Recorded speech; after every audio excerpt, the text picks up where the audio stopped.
And this is the activation session now. It's going to go fast. I'll start and I'll end with you quickly. Let's talk real quick. What do you do to activate for NGK? What adds value to them? And then instead of this being a panel session, I'm just going to speak individually with 6 different racers. And I'll end with you again on this, Megan. Yes. So, okay, to sum it up really quickly, we had a product sponsorship with NGK for years. I think it was probably a decade or more, ever since, junior dragsters into super comp into top alcohol dragster.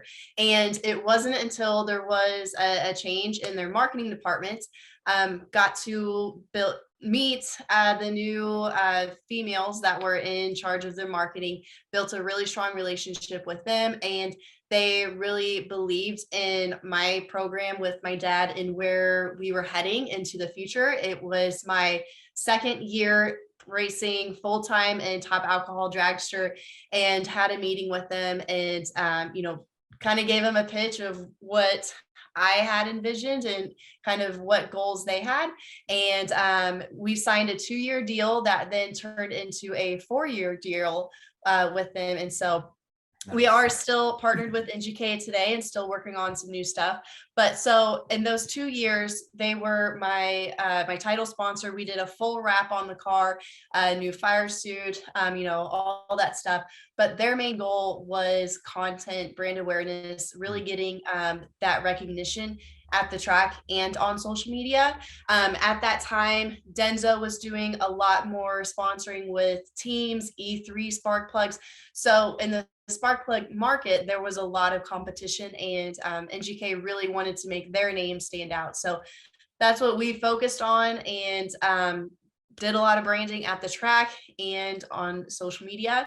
And then, like I said, that ended up turning into a 4-year deal, and still working with them to this day. Well, fantastic. We're going to talk later about how you create value through social media. That'll be sort of towards the end, but thank you. And then at the end of the session, we're going to talk about Menards. I'd love to hear what you do for them as well.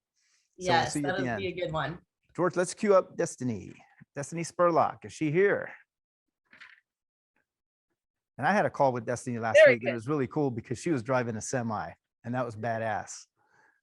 Thanks. Hey, Alex, and hey, everybody. Thank you for having me. Are you there? And by the way, congratulations on the Wall Street Journal article. Holy crap. Just the day after I talked to you, you're in the newspaper. And of all newspapers, that's one I like to read.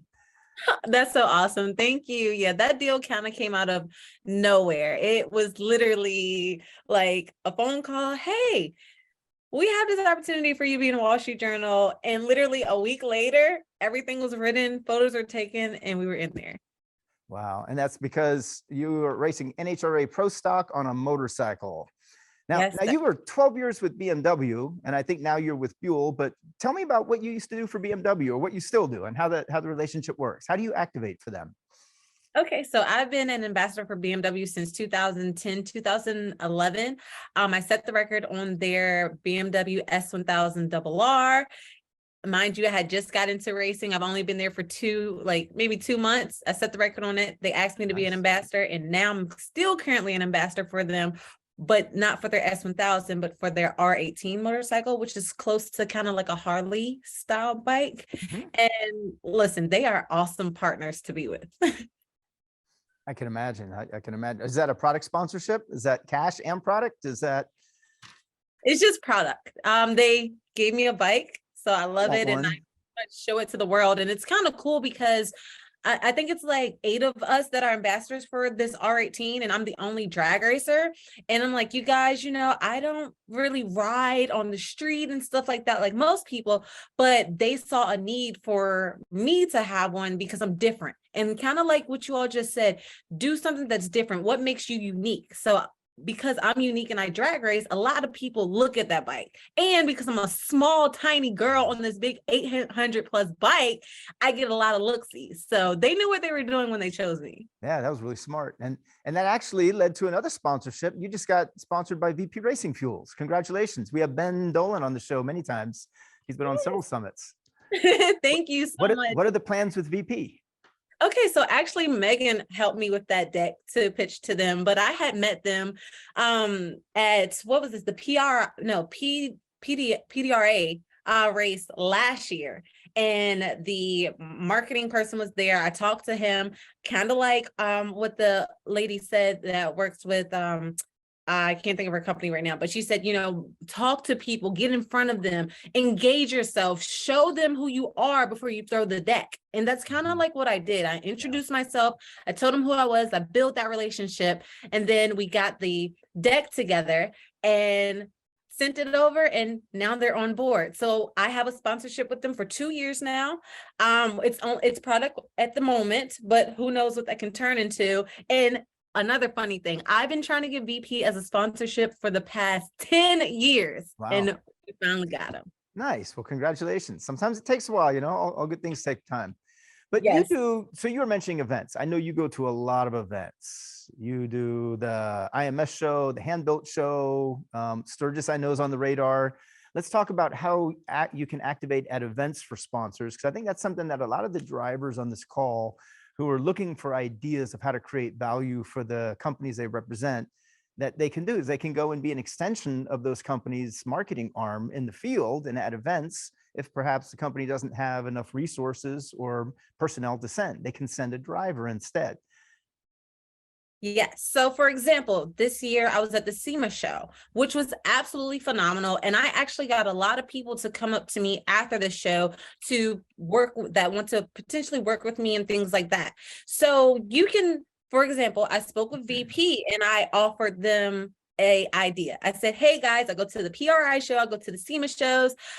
I would like to do a women's session where we can teach them about the product, whether it's the fuel, whether it's the oil, and maybe have a motorcycle in there so we can kind of show them hands-on how to do things. So that's another way, like you said, you're utilizing the platforms that you have to help not only yourself, but also the companies that you represent. That's where you and I met the first time, was at PRI, just this last year.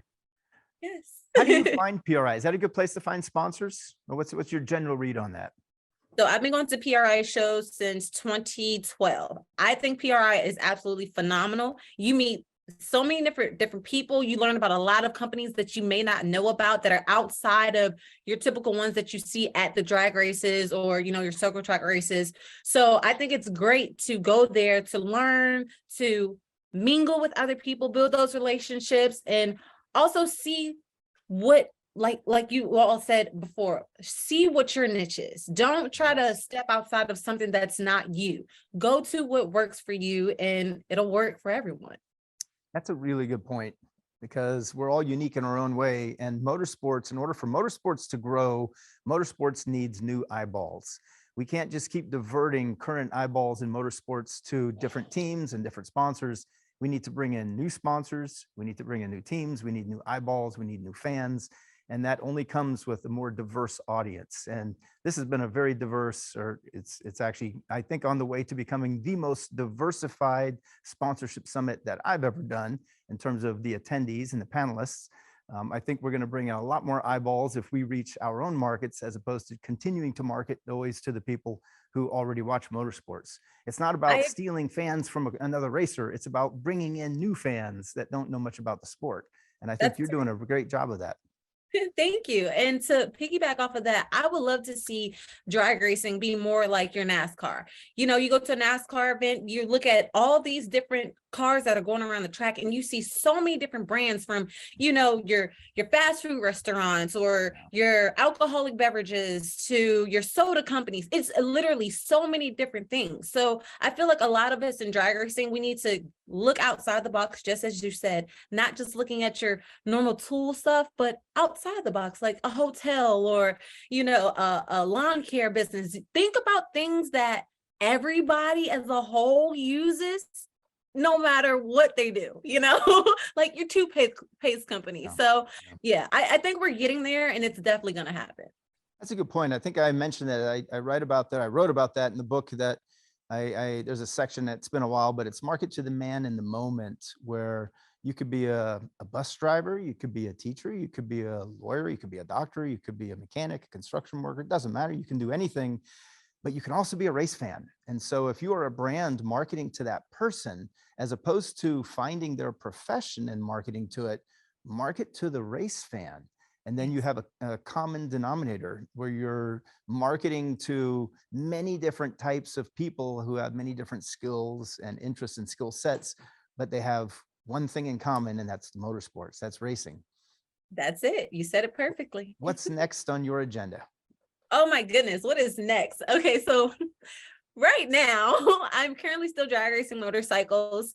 I am going next week to race in my first open wheel Formula 4 race with Skip Barber. Wow. And outside of that, I have something else, but I can't talk about it. But right now we're working on getting sponsorships and building partnerships with companies to get ready for the 2024 NHRA Pro Stock season, motorcycle season. So Excellent. yeah.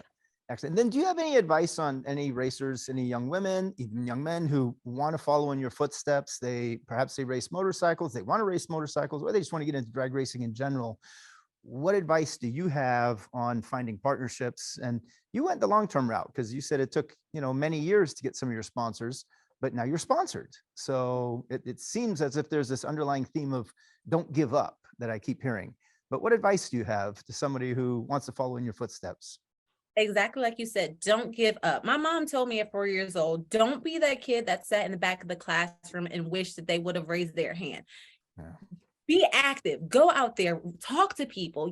All they can say is no, literally. Or guess what? If they don't say no, they're going to say yes, but build that relationship. Don't be afraid.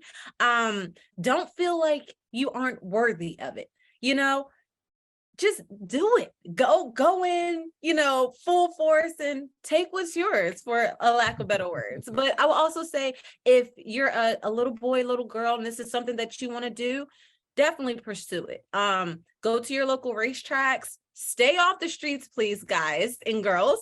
But just, learn as much as you can, whether that's YouTube, Google, whatever. Know the sport before you get in the sport.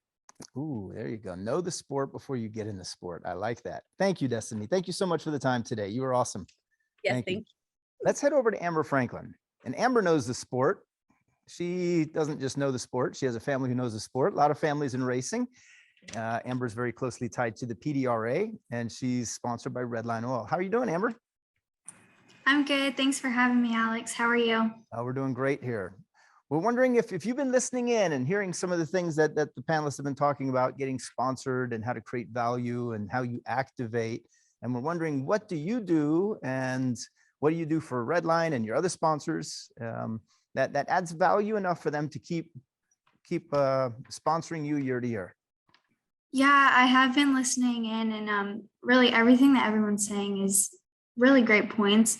The thing that really sticks out to me the most is the relationship side of things, and that it really is one of the biggest aspects of sponsorships. It's not just what you can get out of a company and what they're doing for you, but the relationship that you're creating with them, and really what you're doing for them is how you should be looking at it. And if you go in with that mindset to try and activate a relationship with them, I think that racers will have a better turnout when they are reaching out to companies. And like I said, everyone has super great points, and creating the value and stuff is all different to each of us. And we have to learn what we can do as a racer, or what we can do as a series, or what we can do on each different levels of racing, and finding out where you fit in for certain companies. And what has worked for you specifically? And I know, let me take a wild guess here. It's the family values, both with your own family, and then I know Redline operates like a family and treats its brand ambassadors like family. Can you explain that a little more and go into detail on that? Yeah, definitely. Family is obviously huge to me. It's very important. It's kind of what we've built our race team, our race series, the PDRA off of. And going in and meeting Redline, I quickly learned that was a huge value of theirs as well. And other than the fact that they have a really great product, they treat their racers like family, and that's important to me. You want to find companies before you go after them, or you talk to them that have the same values as you, and really researching that ahead of time is super important. And for me, PRI is a big deal, that a lot of us get to go out and meet people, and just listening to different stories and seeing what their goals are in the future. You really can learn that from a company and see, which fits best with you and your race team, because at the end result, if you can't give them what they need and what their end goals are, then it may not be a good fit for you. And you have to meet them to know what their goals are. We talked about that in the last panel as well. Is, what's the plan? What's the goal? What is the company looking to do? You had mentioned PRI. PRI is a great place, in my opinion, to meet people. Maybe not to hand out decks and proposals, but at least to meet people and network with them. How successful have you been with PRI, and any tricks with PRI? And I'll tell you, one of my tricks is if you want to get to know some of the marketing directors or the people, don't interrupt them when they're at the show, during the show, Thursday, Friday, Saturday, because they're trying to sell to their customers. It's better to meet them in the evenings at the bars or the restaurants, or even the day before the show when they're setting up, because now they're working and maybe you can help. Is there anything that you've learned about meeting, and how do you take advantage of the time at PRI? Yeah, a lot of it, like you said, it's really one conversation. I know that sounds simple, but in past years, and I'll be honest, I went into PRI 2021, and my dad has raced my whole life, so I kind of have always fallen under his shadow in a way, but in to my own fault, not because he put me there, but because I felt like I just had to follow and kind of see what he was doing and follow the conversations he was having. And then going into PRI 2022, I really decided that this was my year to, go out and make my own name for myself and network for myself, and meeting people and outside of the, hey, what do you guys do? And here's what I can do for you. It's really about just inviting to a call, like, hey, I think we would get along great. Do you mind if we set up a call next week? And kind of engaging, but not just being direct, like, this is what I can do, and here's my deck, and here's what this exposure that I have. Because I think a lot of companies, the biggest thing that I've learned is it's not always about your accomplishments and what races you've won, and it's more what you're going to provide to them as far as exposure, getting new faces to their company, and how you're going to represent them as an ambassador and your values and goals as a racer. That's a really good point. That's a really good point. It's not always the hard sell, like we heard earlier, really doesn't work very well. And where Jackie said it, I feel the same. When I was with Lucas, I couldn't stand it when I'd be at a trade show or an event and people would see marketing in my title, Director of Sales and Marketing for the Team Lucas program, and they see that word marketing and they would hand me decks and hand me proposals, not even knowing what my role was. Sometimes they're handing stuff to the wrong person. And so I sense that that's the same with most people who go to these trade shows. You're using that time to get to know people and to understand what they want. And I think that's far more important. What are the plans with Redline Oil? What are you going to be doing next? I know that big family values and big promotions, and I know they're going to be promoting the quality of the product. What do you have on the horizon in terms of activation? This is an activation session. Yeah, so this year we are product sponsored. It's a new deal for us. We got in PRI this year, but it's quickly growing, which is good because our first race isn't even until this weekend in North Carolina.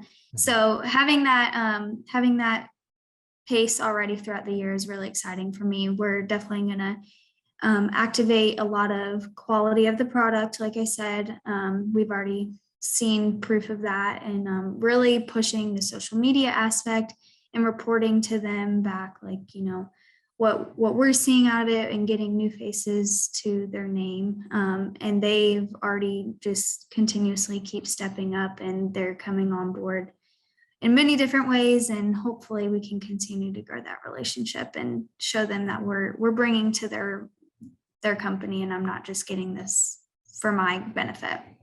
Nice. And I'm hearing that there's a question for you. So hold one sec while George reads a question. Actually, this is a question that I personally have for Amber. I would like to know what she has planned for the future with Redline, because it sounds like the underlying theme is that she wants to really grow with her sponsors. Growth is Yeah, good. so yeah, great question. Definitely my goal is obviously this is a great product sponsor. And while that can be great, I really just want to grow and get to know them as a company, to be their go-to. And that's my ultimate goal.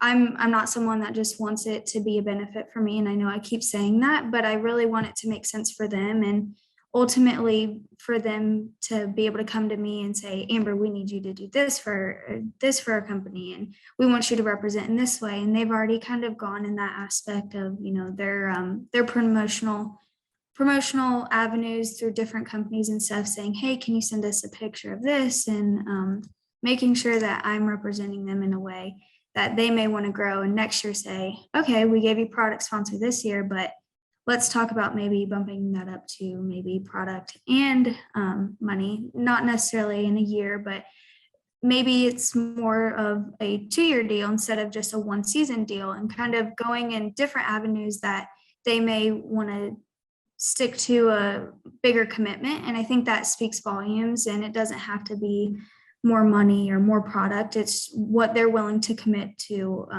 as far as terms, and just making sure that we're getting both of us the recognition that we need.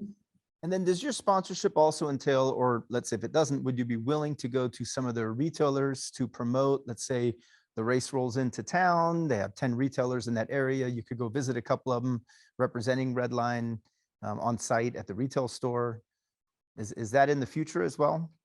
Yeah, definitely. I would love to go in that kind of setting. And I love networking, especially in something that I'm passionate about. You know, passion got brought up earlier, and all of us love drag racing. We all want to be as much part of it. We all want it to be the biggest and best sport in the world. And we want to make sure that new people are seeing our sport that we love so much, and getting to represent a company that cares just as much about racing. It really makes it a lot of fun. And I think that is a big part of it, is having fun with your sponsors. You want to make sure you guys are both enjoying the same sport that we like, and definitely representing in different retailers and going in different cities. And when you're traveling, being able to do that would be a big goal of mine. Excellent. Well, thank you so much. If there's anything that we didn't cover, any last words of advice to racers on the call that are looking to get sponsored, that things that you've learned, anything you can share? I think really just staying true to your values, you know, make sure it's the right fit for you. I think everyone's kind of touched on that. And just because so-and-so may have this sponsor doesn't mean it's the right sponsor for you. And like we said earlier, making that relationship, and don't just directly go to someone and say, look, this is what I have, this is what I've done, this is what I can do for you.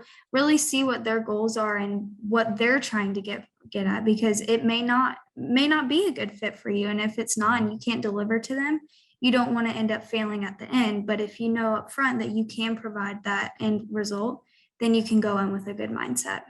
Nice. Awesome. Thank you so much, Amber. That was great. Thank you. Okay, see you at the races. Yes. George, let's head over to Chris Bishop. So Chris, are you here? I If am George here. can't find you, you might have to raise your hands. He has a lot of names here. There he is. Thanks How's for it having going, me on, Chris? Alex. Hey, last I saw you was a dinner at PRI. Yeah, it was a good time. It That was was good cool. That was a meeting good there. time. Yeah. Hey, so here we have a whole different situation, because you're representing Seafoam, and holy crap, it's a 6-vehicle representation. You got 6 cars. Let's talk about that for a second. How did you pull that one off? I personally have 6 cars, or we do. I mean, they're family-owned cars. My dad owns them. They're car people. We have an auto repair shop in northern Minnesota. We specialize in automatic transmissions and complete auto repair. You know, we've accumulated them over the years. Been racing for 35 years, and you know, that's how we acquired 6 cars throughout the years. Nice, nice. Now, the 6 cars, obviously that comes with the price. You need to activate for them. You need to do something on their behalf. I'm assuming it's more than just the logo on the vehicle and the race suit and the helmet.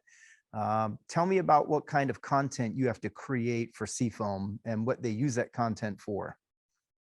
What Seafoam requires from us is every 30 days, we have to do 30 photos each month for each individual product they have. They've got over 12 products. So I have to provide 30 photos. I have to do a photo shoot, 2 30-second to 1-minute videos for each product per month.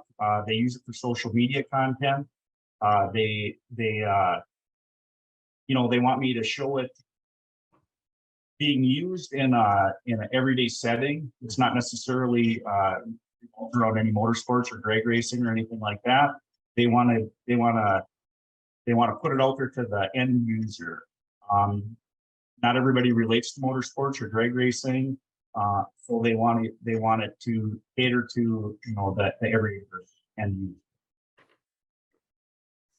Well, so this is interesting because we were talking at the Motorsports Sponsorship Summit with Phil Kaufman from Monster Energy. He runs their data asset management system, essentially saying that when an athlete is sponsored by Monster, they have to upload to the Monster portal. So other areas, they upload the content to the Monster portal. So other departments and areas at Monster Energy can use it. In some cases, it's used in a magazine or a catalog, or maybe a poster, a calendar, or a point of purchase display, or at what do you call it? Walls and windows, I think, at grocery stores and at convenience stores, in the coolers.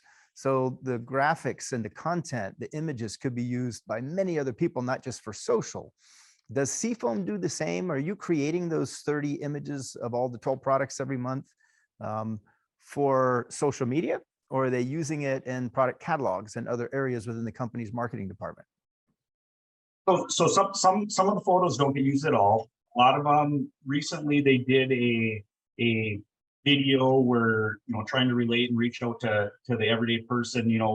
We had a short clip and a video of some of our race car stuff, but they use a lot of the content of, like, if I'm doing a top engine clean with Seafoam Top Engine Cleaner, they'll put it out there on social media and use it to, demonstrate or show what a person does with it for at home. If they want to do it yourself or at home, mechanic people, just the everyday end user. The racing part of it for them is just an add-on. I wouldn't say that they don't care about it, but they don't. Their end game is not to be in front of the grandstands and be out there. Other than now, they're seeing a benefit from the team we're building and growing, and being brand ambassadors and representing them. So now that's changing a little bit, the dynamics of that. I've been using Seafoam on our 2-stroke motorcycles, the carburetors, every spring when we pull them out of storage, for the winter. All the carburetors all funked up because we always forget to drain the floats, and sure enough, they're all sticky. So just soak it in Seafoam, and then the next day, boom, it's perfect again. It's like new. It does work. Yeah. So what else do you do for Seafoam in terms of activations? I know that you take employees out on rides, and you. Yep. So one thing we do for activation is, we invite people to come down to our pits. We put on a hospitality area. We're getting some tents made right now. We're offering ticket giveaways. We do full media stuff, obviously, and we keep promoting the product, and we try to bring people in and educate them about the product. And we try to leverage our family team atmosphere to we share product and give product out. We try to educate people on what products are available, directly from Seafoam. A lot of people only think they do here. They got power steering fluid and deep creep and Bugs Be Gone and a wide range of products. And one thing we're going to do for them here, hopefully this summer, we're working on the whole package deal of it, is we're going to help them rebrand Bugs Be Gone, which is another product that they have, one of their most successful products. And we're just trying to bring customer awareness to more of their product. Do you do a lot of sampling? Do they give out samples at events? Yep, we give out a lot of samples. They always send us with boxes. One thing we did all last year at the Division 5 series, the NHRA series in Division 5, is we actually Seafoam put together packages for us to give the winners of each event.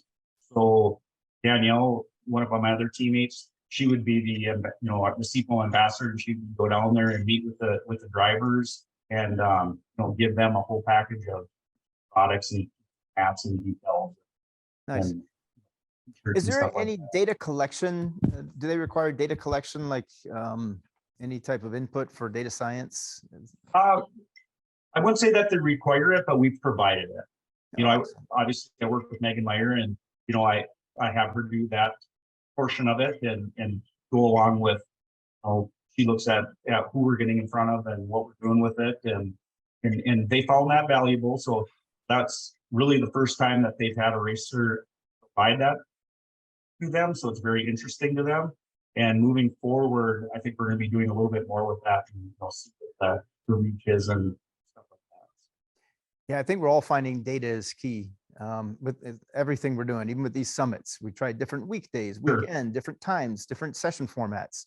You know, the post-summit surveys give us a lot of data as to what works, what doesn't work, where value is added, where it didn't help anybody. So that data collection, I think, is going to be a strong part of the future for all racers and all sponsors and companies that are marketing through motorsports. Sure. Tell me real quick about, you just got top 10th out of 700s in super gas. That's you're being very modest by not mentioning that at the beginning. I was going to bring that up, but I was wondering if you were, you not. So tell me about that.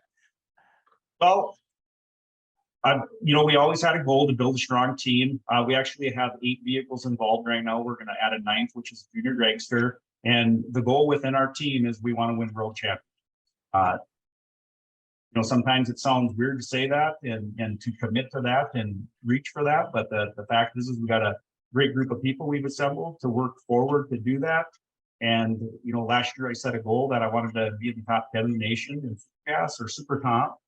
And I wound up tied for 9th, but the tiebreaker went to Mike Banner, so I wound up 10th.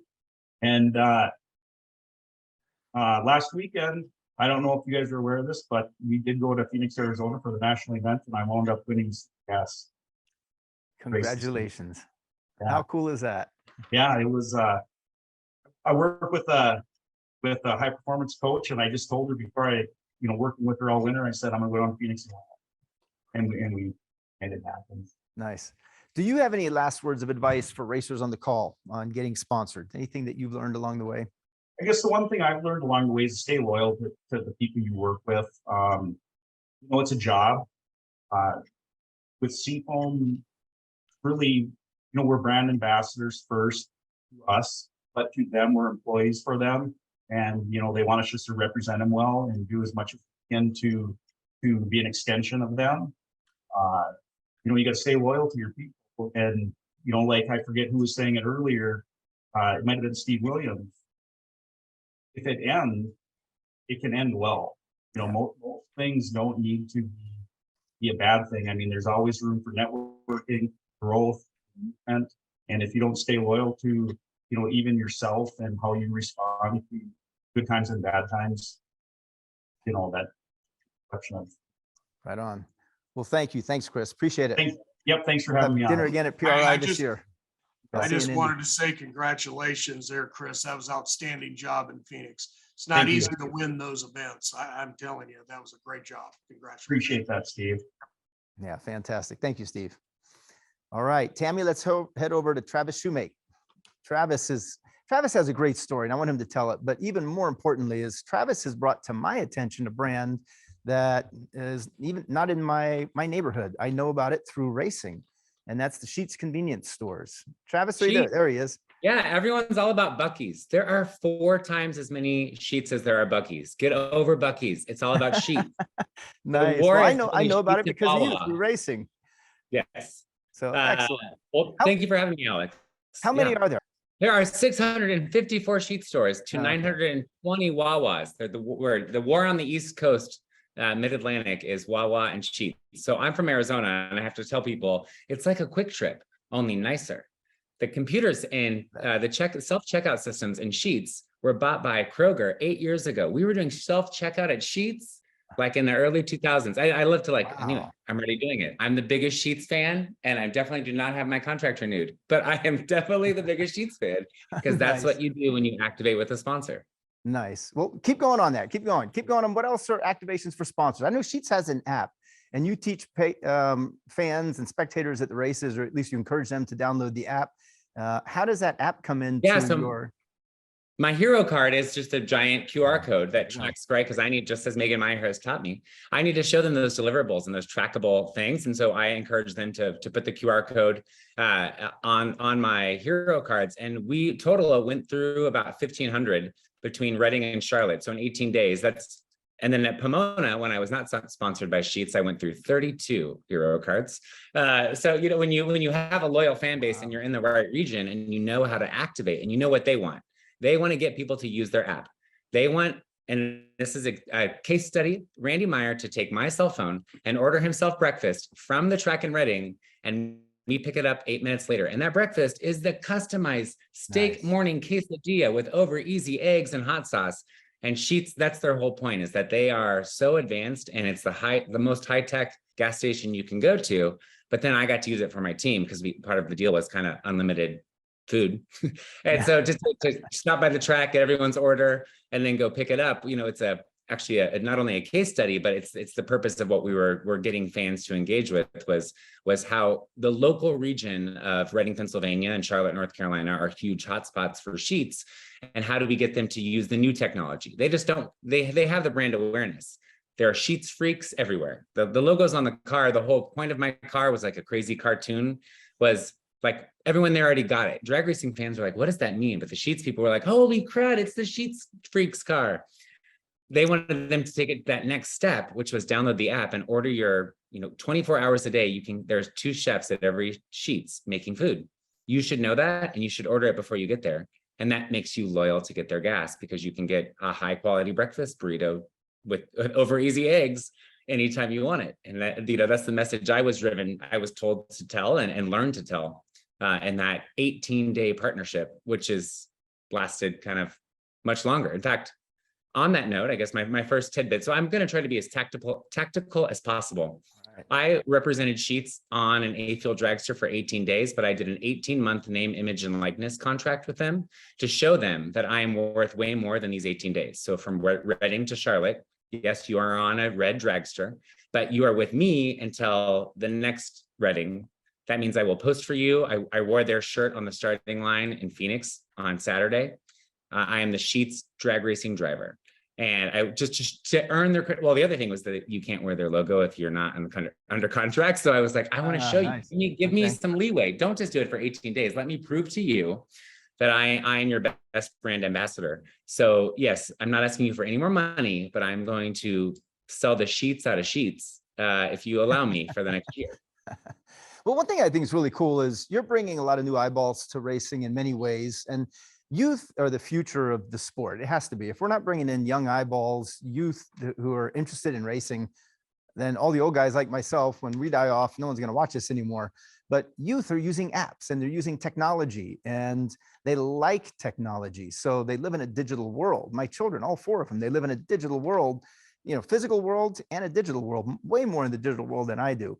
And so what you're doing is you're integrating the new technologies with these new eyeballs. And I think that all that helps racing grow. Obviously, it's helping Sheetz right now because they're investing in you. What else are they doing? And what else is on the plan with them? So for Sheetz, I was going to do a little share screen to spice things up. Let's see if it works. Oh, no, it's disabled. Hold on. Maybe we can fix that. Give us one sec. I will just talk you through it. I think what we talked about earlier. Okay, it's ready. It's ready. I'm hearing. It's ready. Here we go. Saying it's ready. All right, here we go. Microsoft PowerPoint share. There it is. So yep. I'm going to share some slides with you. They are not proprietary, and if you want a copy, feel free to. I'll just give them to you. So this is how I talk about NHRA, like a one digestible slide, which you should never send to Woody or Jackie. The things they talked about in the beginning of this, I was cringing and grabbing my face.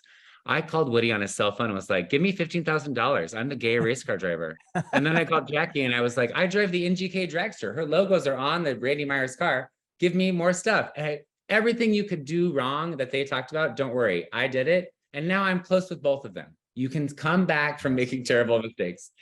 So one of the slides I have in my deck is here's the reach that we have in the NHRA. And here's the reach I have as the first openly LGBTQ driver in the higher ranks of our sport. And it shows kind of the dichotomy of the two things. So technically I reach 80 million American people with my 2 slides. And they're formatted the same and they tell different stories and they show how different these worlds are, right? Drag racing fans, I think only 10% of them shop online. 95% of LGBTQ people shop online. So whatever company you're hitting, you know how to leverage those things. But in my conversations with Sheetz, I broke it down to 3 main things. And that was, do you want to bring people to the racetrack?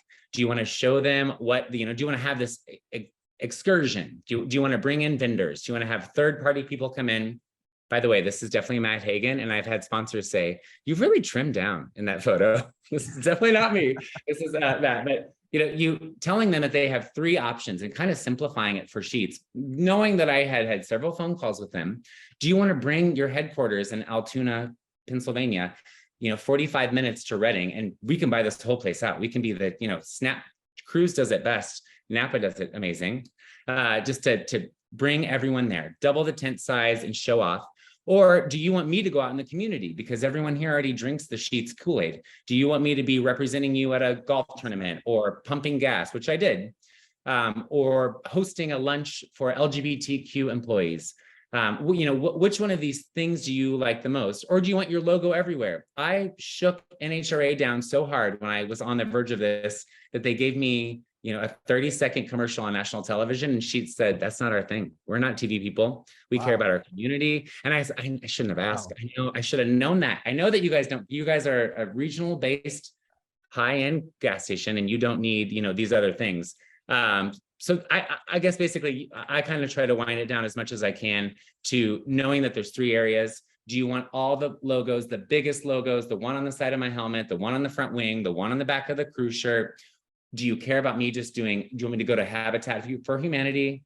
Or do you want to bring people to the racetrack? And then those are kind of 3 things you can whittle down from there, which is what we did with Sheetz. And we did a little bit of each, but it helped them kind of digest it to say, we want to do a little bit of each. No one from Sheetz, not a single person that worked at a Sheetz convenience store came to the drag strip. And that's because that's not what they wanted to do. And I thought all the presidents were going to come. I got everyone.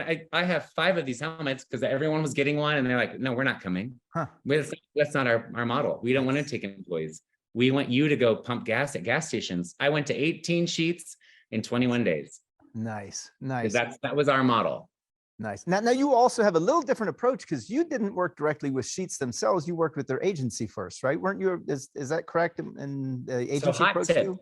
Yes. And I actually believe, in some of the sponsors that spoke earlier, a lot of these organizations have a major marketing agency that handle their relationships. And so spending more time on LinkedIn dealing with, these giant ad agencies that, yes, you find the person who represents Nike, but you find out that they actually represent Sheetz. And that's kind of how my relationship with Sheetz. If you're looking at a crazy big company, most likely the person inside the company is not the decision maker. They are outsourcing that to a major marketing firm.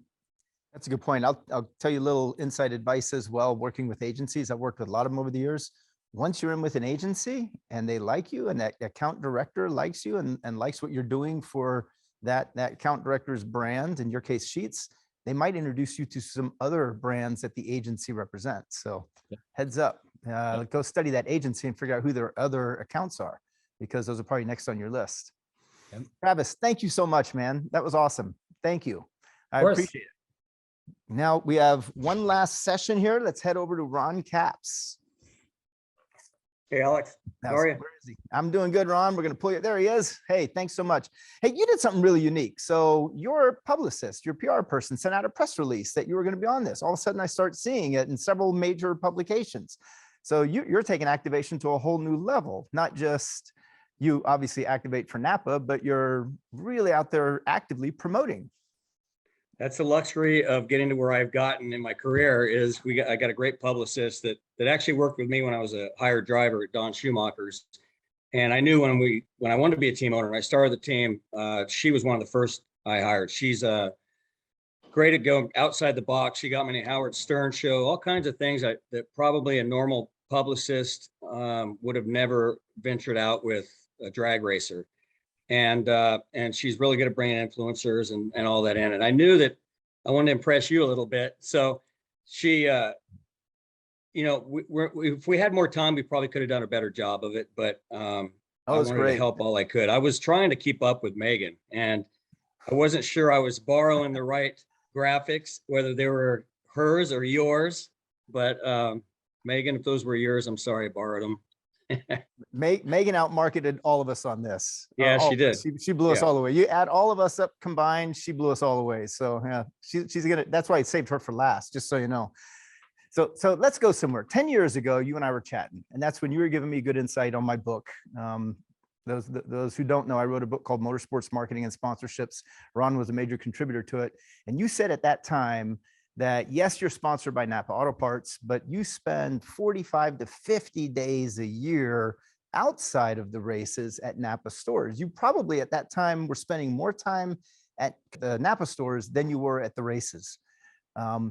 Is that why they sponsor you and keep sponsoring you? And you have one of the longest running sponsorships in all of motorsports?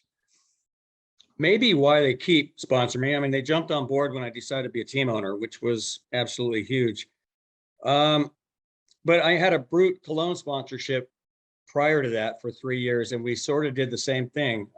Zach Brown, who everybody sees now, of course, on Formula One with McLaren, had an agency there in Indianapolis called Just Marketing, and they did something completely different. They took and brought sponsors and found teams, drivers, people to represent them. They never, I'm sure they had a lot of people approach them. I even did near the end.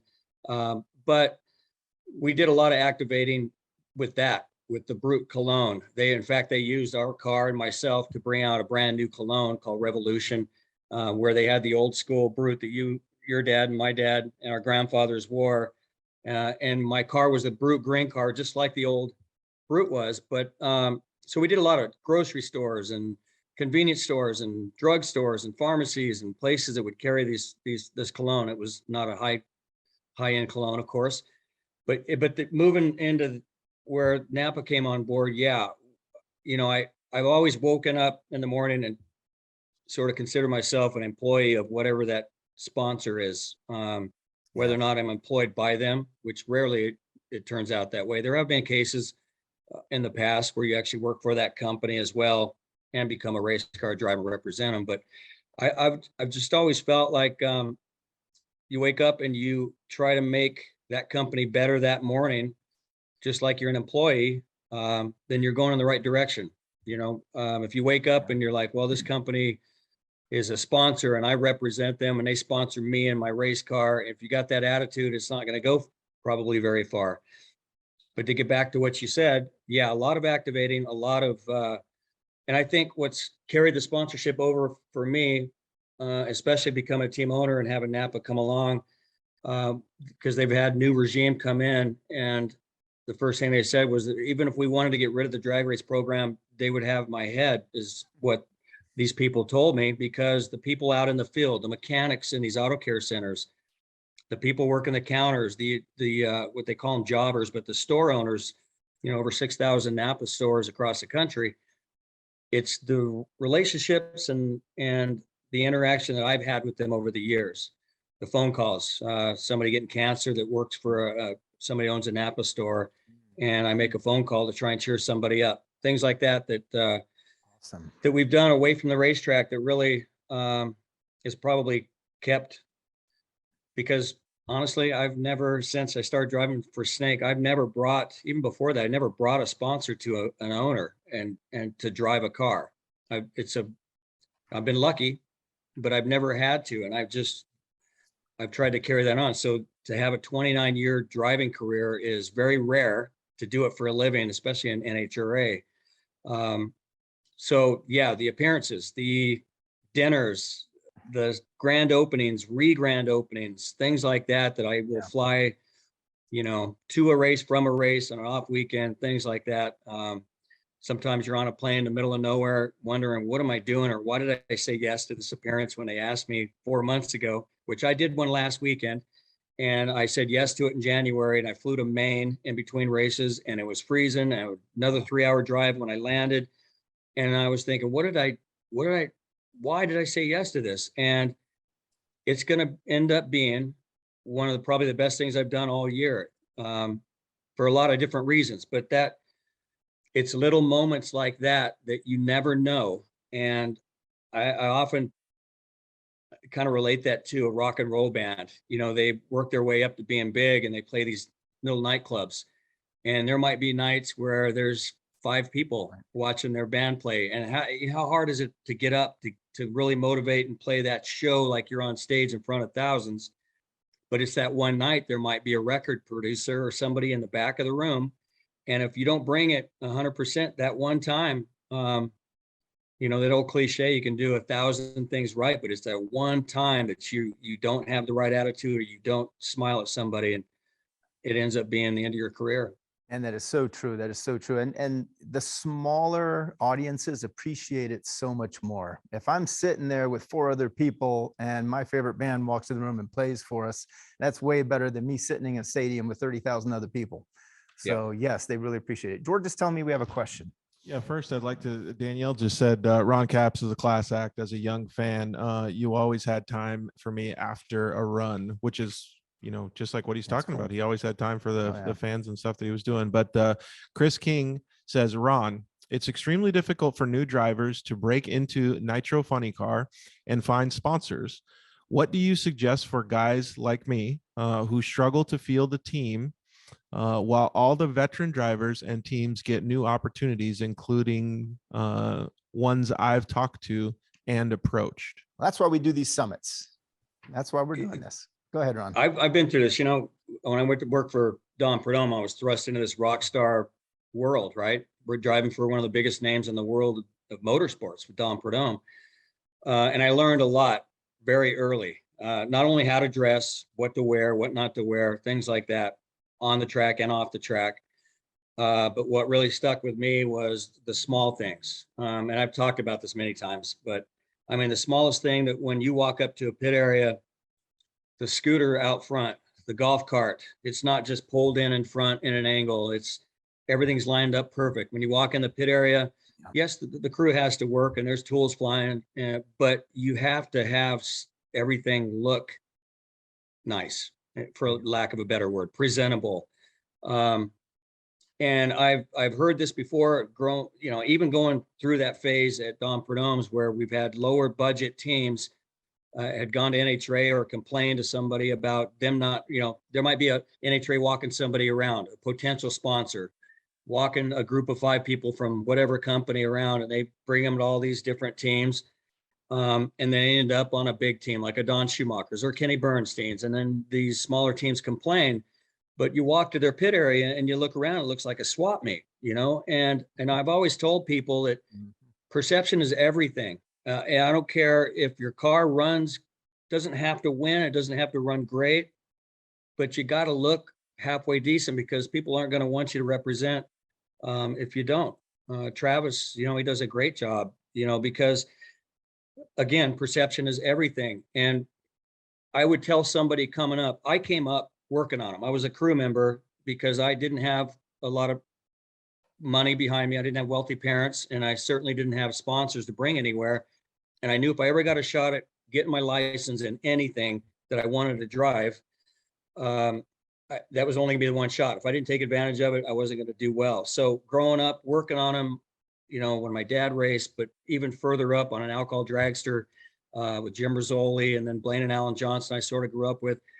I just kind of kept my mouth shut and worked on them and learned all I could. And pretty soon I was warming one of the dragsters up in the pit area, this alcohol dragster. So I got to feel the car. So when I finally got my shot at getting a license, it was like I'd done it before and it just went right down the track. So that part was knocked off, but it was the part out of the race car that I was always waiting for the moment that I got my license, because I was working in my head how to represent a sponsor if I ever had a chance to be a driver. And that was, even as a crew guy back then, I would call ahead and try to get the guy that owned the car hotel rooms free, no matter what kind of hotel it was. Knowing we were going to race in a certain area, maybe a discount. Call ahead and say, hey, we can maybe put our car on display in front of your hotel when the guys get into town. Just little things like that, because it's those little things that ended up getting me my rides until I made it to, I guess, the big time is what you'd call it. Calling spark plug companies, trying to get things free or product or help with knocking a cost off for an owner. That's where my career, I think it really helped me to get to that next step every single time, until I got to a point where a guy like Don Prudhomme saw me and took notice and eventually hired me.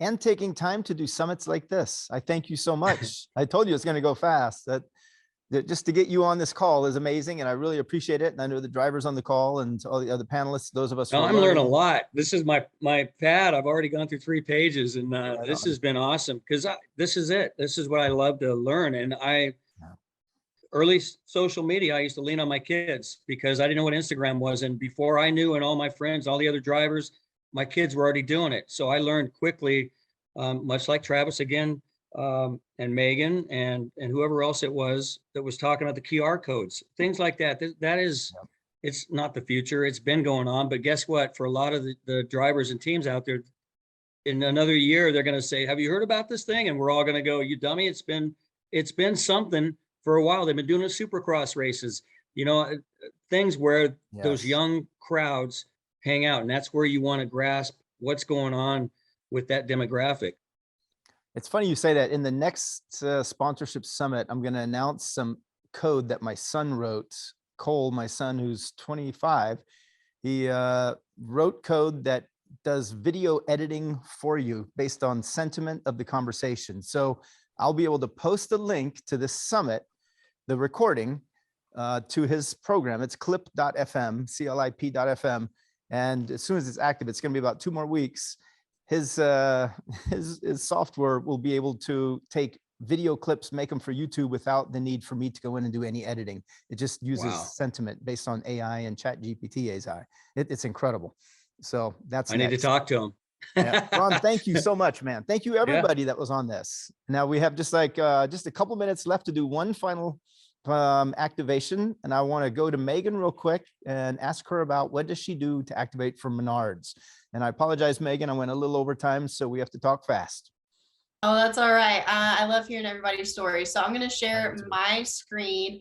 And so this is a kind of recap I did with Menards back in 2018. So we had a deal with Menards starting in 2017. And unfortunately, when COVID happened, we lost our partnership with Menards. But the way how we did this was our team hired an agency to represent us to go and find sponsorships for us. And I actually used to work there. And so that's where I learned a lot of what I know about sponsorships.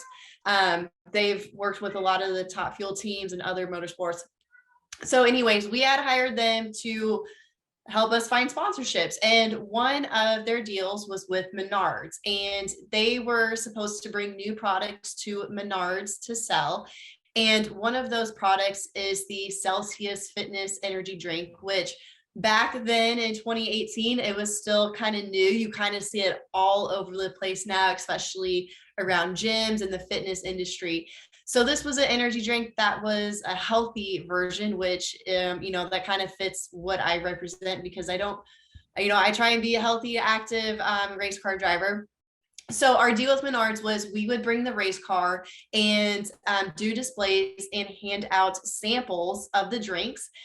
We would have that right in the front of the store when you walk in, and then the store would have those drinks on the shelves right there for the customers to throw it into their carts, or it'd be at an end cap at the checkout register, and they would go and buy the drinks that they got a sample of. And we had a lot of success with this. We did it with a couple other products too. We've done popcorn, we did the Dots Pretzels deal. And if you notice, this was also the same time of when I was sponsored by NGK. And so when I did my deal with NGK, we had not yet known we were going to be partnered with Menards and doing all these displays before races. And so this was just an added bonus that NGK was getting all this extra exposure. Every time someone took a picture with either myself or with the car, NGK was always getting their logo there in the background. And so it's just something extra that, value added bonus we had for NGK and Lucas Oil and all of our other sponsors as well.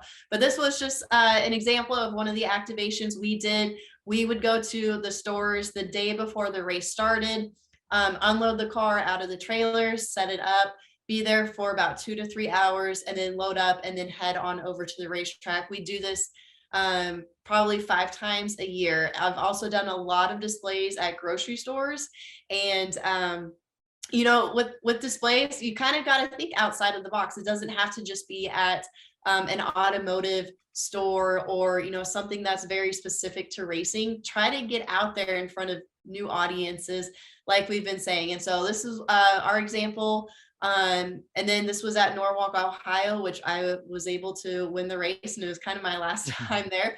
But Nice. yeah, so just my example of our activation we did with Menards. Well, you know what? That's a good segue. Stay on the line, stay on the call here, because we're going to head over to creating value for sponsors. And that's something that you were just doing. And you just gave us some good examples on that.